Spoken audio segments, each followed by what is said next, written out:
doing it on Thursday. I said, yeah, okay, no problem, you know. So it's like around 6:30, 7 o'clock on Thursday night.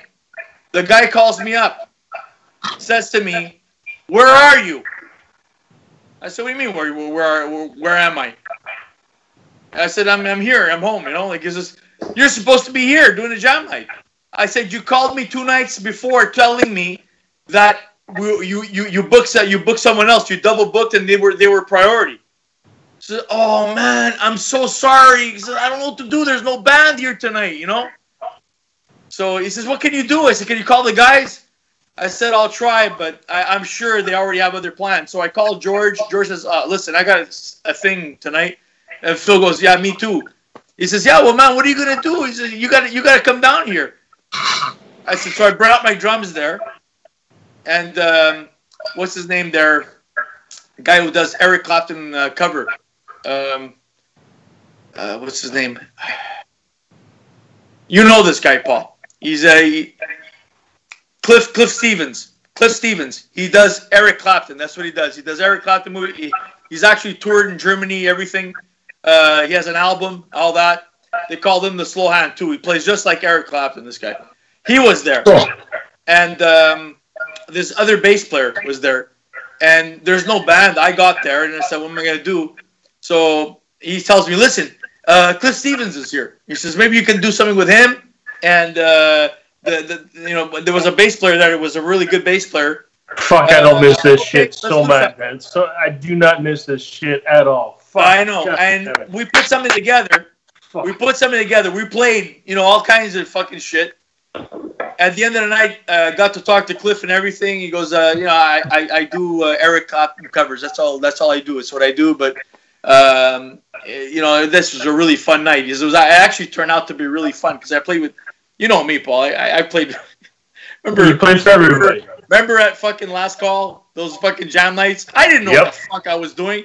Okay, this is gonna be a shuffle in A. You do the 1, 2, 3, 4 till 3 o'clock in the morning. That's where I learned all that shit from. So these guys would just call it out. This is gonna be an A. It's gonna be a shuffle. Shuffle's gonna be there.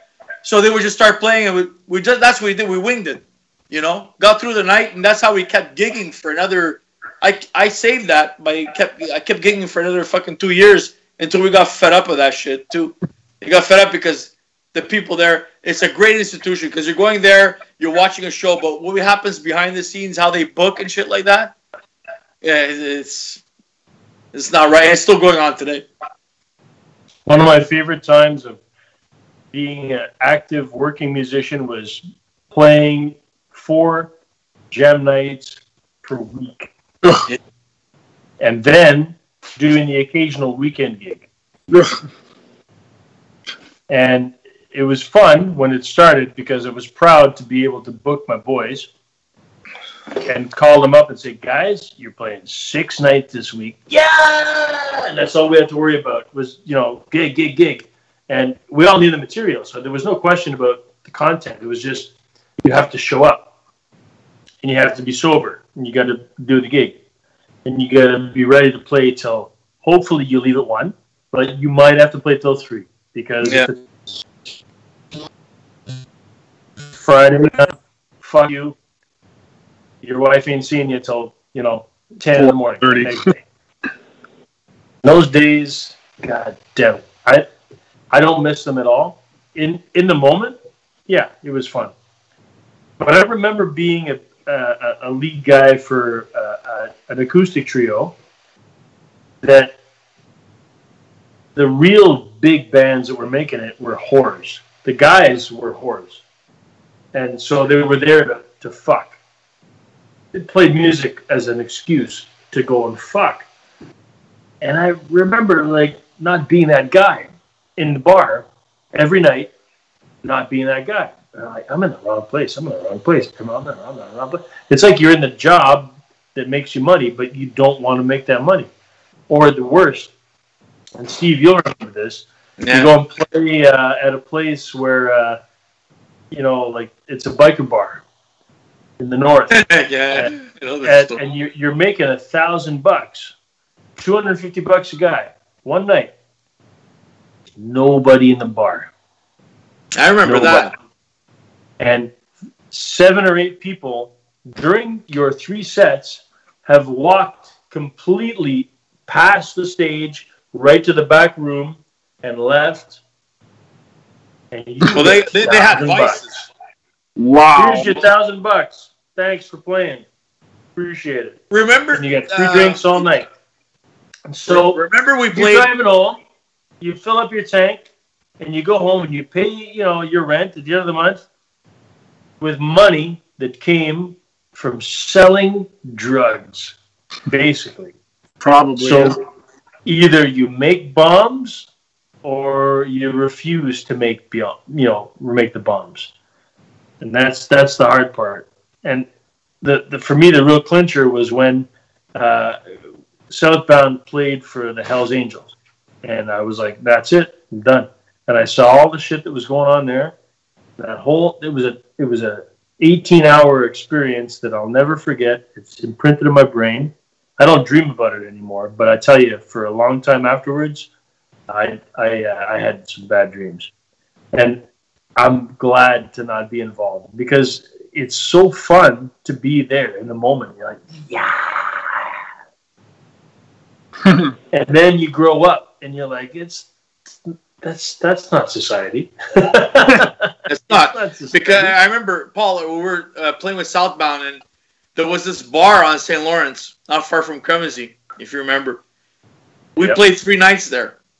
And there was only one guy playing a little poker machine on the bar. Yep. And I wondered how we got paid $1,200 for 3 nights on that one. Yeah. That was special. I said, it's a good experience. It's a good experience. It's I equate that to ours is a much smaller scale, but to the Stones when they had the bikers, Police, the concert where people got killed. Yeah, Ultima. Same story, exact same story, exact same thing. Smaller scale, bigger scale. It's chaos ruling order, and it doesn't work. Unfortunately, it doesn't work. And so, anarchy in the UK. Yeah, it's a following. I get it. I totally understand. You could be a Nazi in the US right now too, and it's the exact same thing. To me, it's an what do you call that? An outlet for some kind of emotion. But in the long run, it's really not where it's at. I think that it's important to be mindful and charismatic also. To be able to, when I watch like the current day example that I use is Trump videos versus Obama videos. I love that shit. Yeah. Obama, who is so eloquent and soft-spoken and comedic and all these beautiful things. Whether you hate Obama or not, he's awesome. He's fucking awesome. He's an amazing human being. And then you see Trump, 1,000 people showed up to see me. Fuck off. Like a mushroom. Yeah, you're fucking awesome. If my daughter wasn't my daughter, I would fuck her. Yeah, you're amazing. You're amazing. And Obama's talking about how to be an integral, important person in the grassroots movement in your country. You're really communicating to people. Wow, it's such a big way. It's amazing the way that you do that. Crazy. Yeah. Paul, you've always had that. You've always had the way you deal with people and the way you are, the way you carry yourself. You've always been a class act for that. That's nothing new. So when you idolize the Beatles as you do, Enz, and I admire that idolization because I think that it is important to embody the idea of not being publicly popular. It's important to be mindfully popular. And so you take that idealism and you say, I have an idea and I know it's right. I don't need to be fucking popular to show that it's right. And I don't care what you think about whether it's right or not. I'm going to do it. That is, to me, where we can shine, because we can say musically, which is not politically important or religiously important or anything. And in this fucking quagmire of bullshit music, trust me, there's 9 stations out of 9 that suck on the radio today. And the 10th station you find by mistake. You literally find, If you're not tuned into CBC Radio 2, you're listening to the wrong station. Point final. Not when it's doing classical time. And then you realize there's amazing music out there. There's amazing Canadian music out there. There's amazing Canadian Quebec English music out there. There's amazing Quebec English fucking West Island music out there. Wow. There's even a West Island swimmer that's in the Olympics. Like, yeah, okay, all right. So it's my fault for not pushing that. It's my fault if I don't fucking promote that. So here we are, connected. Whatever geographical, beep, beep, beep, beep, beep. We're still Quebec. Quebec, English, intelligent, rock and roll. Follow Enzo's show to find out what is cool and what is not. And that's it. All we got to do is just believe. Just do it. Just do Don't it. fucking stop believing. That's right. Just don't break into that song. Just... If you stop believing, you're fucked. You fucked up. You fucked up because you stopped believing. That's it. End of story. You got it. Absolutely. Well, that's the whole thing I was talking to Paul about before you guys got on. I was talking about me. Yeah, we're not talking about you and things in generalities about what you're doing, you know. And we said what you're doing and what I've posted, which is not much, so Pretenders video, me doing a role here and there, whatever. All these things that we're doing right now, until Paul has time or whatever, and Jim starts to participate. Until Paul figures out his shit. Yeah. So he picks an area of town. That doesn't even have to be said. We know that it's going to take time before we get our first song with a video, whatever. But all that we're doing right now, we're doing better than a lot of bands, because look at it this way. A band decides to make a video out of the blue. It comes out. They've been working hard on it musically in the studio, and they put it on YouTube with a video. And people see it and they go, "Ma, who the fuck are these guys? Ma, who the fuck are these guys?" You say slang like, for minkia. That. Just saying. And you say, you know, like with us, it's different because we've been on Facebook for a while, and we're going to continue to do that. And we have a weapon, and his name is Ken Sutton. Yeah. There you go. The patriarch of the band, I guess. Wait till we cut him loose. Wait till we give that motherfucker a song. You know, he's probably got like 1,000 fucking friends, and oh yeah. Wait. No, but going back to what I was saying, it's like this is all building up to the point that when we first put out a video through YouTube that gets shown on our Soulmasons page, they already know us. They feel there's a connection already because. Hold on, Steve. Yeah. Time out. Enzo, your first video idea for us was very elaborate, very complicated, very intense. No. Lots of scenes required. Lots of work. Lots of work. All right, go on. I know you take personal offense to this, and I don't blame you. But what you're doing in your truck behind the steering wheel is so much more productive, bang for the buck. Yeah. I understand that it is less intense, it is less intelligent, it is less creative. I get that 100%. Trust me. It's real. I cook fucking shrimp. You know what I'm fucking talking about? Fuck. I make gluten-free bread. Fuck. 18,000 views. Fuck. I get it. Keep on fucking broadcasting behind your fucking steering wheel, you bitch.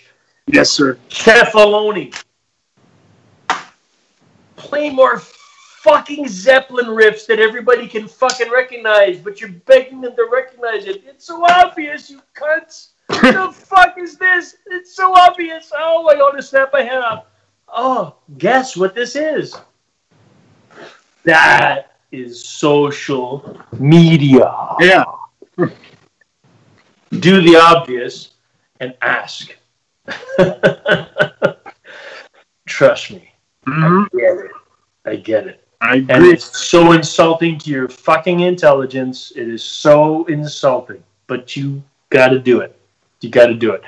Because the guys 30 years ago that were playing in the studio for the producer that's going, yeah, man, you know, I know you can play that, but just play it another 50 times until you're tired so it sounds behind the beat.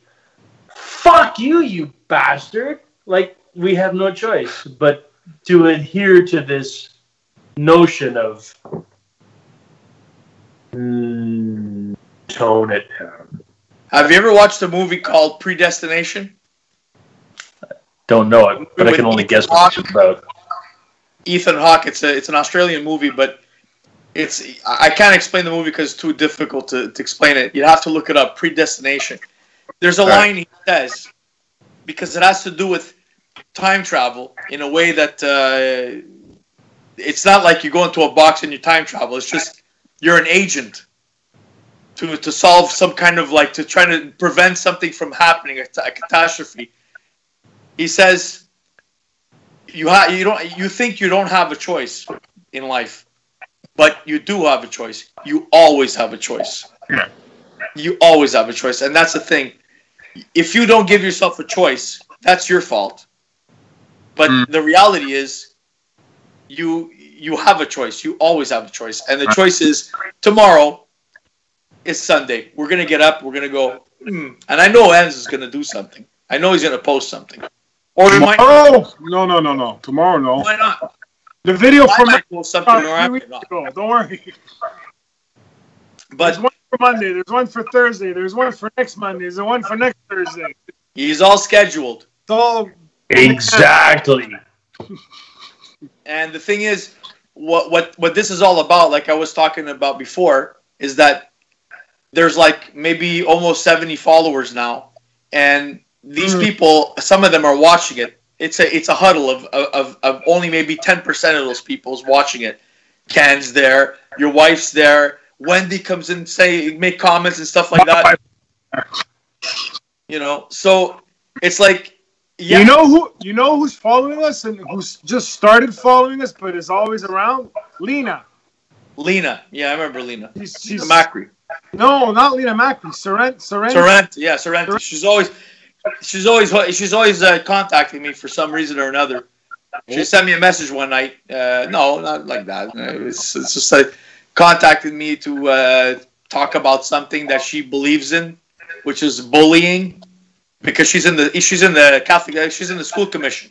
Oh, cool. Yeah. So she was talking about that and elaborating about it. Whatever. I was noticing, why is Lena Sorrenti always? I knew who she was, but I never really spoke to her very much in high school. But that's good, because some of those people, they're coming in and they're checking out, they're sneaking a peek. It's all cool. And you remember Vince's sister?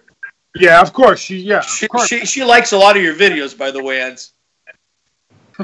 She liked a video, and I'm like, which one is it? And I'm like, look at it. It's always Enzo's video. Like today, she liked social media is a fucking mind fuck. You're thinking that you're talking about fucking golf, and everyone likes the video where you talked about badminton. Bullshit. It is. It's crazy. It's fucked up. But you have to fucking adhere to that. People fucking make it a career on that. They do one stupid video because they think it's funny. Extreme, more than words. That's the example. It's exactly it. Heavy metal band does a fucking ballad. Boom! I refuse. Well, sorry, but that's what you're best at. No. Yeah. How you yeah. Sorry. You suck at other shit. That's what you should do. The world is telling you, it's up to you. Choose. Yeah. You're absolutely right. It does come back to that. We're not as fucked as Extreme, though. No. We're not as fucked as that. We have a lot more fucking gumption for the record, right? Okay, I'm going. I'm going. I'm getting a cramp. My ass hurts. All right, get out of here. I gotta find a better way to do this than stand here for 2 hours. Yeah. Me too. Me too. I'm gonna. You got to get a chair, Ant. I gotta get the fuck out of the garage and go sit downstairs. But it's just more. Eventually, we'll make a fucking $100 out of this whole endeavor, and we can buy you a chair. Yeah, that's it, boy. $100 out of that. Yeah, get Enzo a good chair. Exactly. You're amazing. Guys, thank you once again for the incredible experience. I'll be busting you're here. sometimes this week. I'll be busting you guys' chops with some stupid. Counting on it. And hopefully by the time you bust my chops, I'll have a new home. By the time what? By the time you bust my chops, I hope to have a new home. I hope so too, Fud. Can't wait to show it off to you guys. I hope Okay. so. Good night, Soulmasons. À la prochaine. Merci beaucoup. Vaya con Dios. And Vios con Dios. Ciao, amigos. Ciao.